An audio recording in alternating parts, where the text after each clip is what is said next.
Hey guys, আসসালামু আলাইকুম। Welcome back to my new video. আজকের পর্বে আমি আপনার সাথে খুবই মজাদার রোস্টের রেসিপি শেয়ার করব।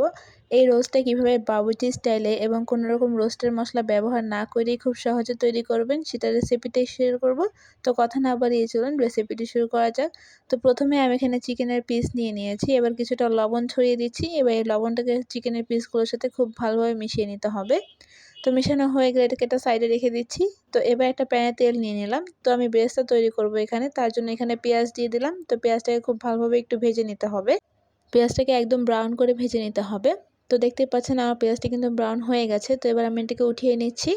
তো এবার ওই তেলের মধ্যে যে চিকেনগুলো ম্যারিনেট করে রেখেছিলাম সেগুলো দিয়ে দিচ্ছি। এবার এই চিকেনগুলোকে ভেজে নিতে হবে। তো চিকেনগুলোকে আমি খুব একটা বেশি ভাজবো না। তো একটা সাইড হয়ে গেলে আমি এটাকে উল্টিয়ে দিচ্ছি এবং অপর সাইডটাও ভালোভাবে ভেজে নিচ্ছি। তো আমার চিকেনগুলো কিন্তু ভাজা হয়ে গেছে। এবার আমি এগুলোকে উঠিয়ে নিচ্ছি এবং বাকি চিকেনগুলোও কিন্তু আমি একই প্রসেসে ভেজে নিব। এবার ওই তেলের মধ্যেই দিয়ে দিচ্ছি কয়েকটা এলাচ, দারচিনি আর জয়ত্রী। এবার এর মধ্যে দিয়ে দিচ্ছি পেঁয়াজ কুচি। এবার সব কিছুকে খুব ভালোভাবে একটু ভেজে নিতে হবে। তো আমি 2 থেকে 3 মিনিটের মতো এটাকে ভেজে নিয়েছি। এবার আমি এখানে দিয়ে দিচ্ছি 4 টেবিল চামচ পরিমাণ পেঁয়াজ বাটা, আর দিয়ে দিচ্ছি 2 টেবিল চামচ পরিমাণ রসুন বাটা, দিয়ে দিচ্ছি 1 টেবিল চামচ পরিমাণ আদা বাটা। এবার সব কিছুকে আবারও খুব ভালোভাবে মিশিয়ে নিতে হবে এবং এটাকে ভেজে নিতে হবে। তো আমি সব কিছুকে প্রায় 5 মিনিটের মতো আবারও ভেজে নিয়েছি। তো ভাজা হয়ে গেলে এখানে আমি এক এক করে সবগুলো মশলা দিয়ে দিব। তো প্রথমে আমি এখানে দিয়ে দিচ্ছি 1 টেবিল চামচ পরিমাণ জিরার গুঁড়া, দিয়ে দিচ্ছি 1 টেবিল চামচ পরিমাণ ধনিয়ার গুঁড়া আর গরম মশলার গুঁড়া, দিয়ে দিচ্ছি জয়ফল আর জয়ত্রী বাটা 1 চা চামচ পরিমাণ। এখানে আমি একটা জয়ফলের অর্ধেকটা ব্যবহার করেছি। তো দিয়ে দিলাম 1 চা চামচ পরিমাণ মরিচের গুঁড়া আর স্বাদমতো লবণ। তো এখানে আমি দুধের সাথে লেবুর রস মিশিয়ে রেখেছিলাম, তো সেটা দিয়ে দিলাম। তো সব কিছু মেশানো হয়ে গেলে এবার আমি এর মধ্যে দিয়ে দিব বাদাম আর কিশমিশ বাটা। তো এখানে আমি প্রায় 4 টেবিল চামচের মতো বাদাম আর কিশমিশ বাটা দিয়ে দিচ্ছি। দিয়ে আবারও সব কিছুকে খুব ভালোভাবে মিশিয়ে নিতে হবে। এবার আমি মধ্যে দিয়ে দিচ্ছি 2 টেবিল চামচ পরিমাণ টমেটো সস। এবার সব কিছুকে ভালোভাবে মিশিয়ে মশলাটাকে ভালোভাবে কষিয়ে নিতে হবে।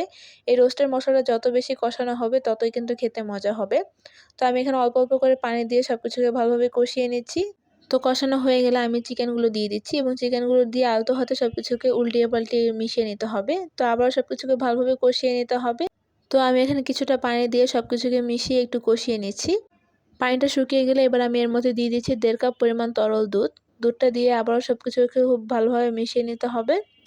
তো এবার আমি এর মধ্যে কয়েকটা কাঁচামরিচ মাঝখান থেকে ফাটিয়ে দিয়ে দিচ্ছি। এতে করে একটা সুন্দর ফ্লেভার অ্যাড হবে। আর দিয়ে দিচ্ছি 1 টেবিল চামচ পরিমাণ ঘি। এবার সব কিছুকে খুব ভালোভাবে মিশিয়ে ঢাকনা দিয়ে ঢেকে দিচ্ছি। তো 5 মিনিট পর ঢাকনাটা উঠিয়ে আমি এখানে কয়েকটা কিশমিশ আর 1 টেবিল চামচ পরিমাণ গুঁড়ো দুধ ছড়িয়ে দিচ্ছি। এতে করে খেতে ভালো লাগে। আর দিয়ে দেবো আগে থেকে ভেজে রাখা বেরেস্তাগুলো। তো বেরেস্তাগুলো দিয়ে খুব ভালোভাবে সব কিছুকে আবারও মিশিয়ে নিতে হবে। এটাকে অবশ্যই আলতো হাতে মেশাতে হবে। তো আমাদের রোস্টটা কিন্তু হয়ে গেছে। তো এবার আমি এখানে আরও কয়েকটা কাঁচামরিচ অ্যাড করে দিচ্ছি আর দিয়ে দিচ্ছি 1 টেবিল চামচ পরিমাণ ঘি। এতে করে সুন্দর একটা ফ্লেভার আসে। তো আমি এটাকে সার্ভ করে নিচ্ছি।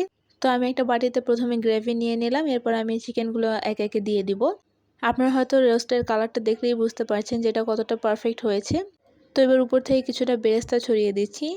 তো ব্যাস তৈরি হয়ে গেল বাবুর্চি স্টাইলে মুরগির রোস্ট। আপনারা অবশ্যই এটি বাসায় ট্রাই করবেন এবং কেমন লেগেছে তা আমাকে জানাবেন। তো আমার আজকের রেসিপিটি এই পর্যন্তই। ভালো লাগলে অবশ্যই লাইক কমেন্ট শেয়ার করবেন। আল্লাহ হাফেজ।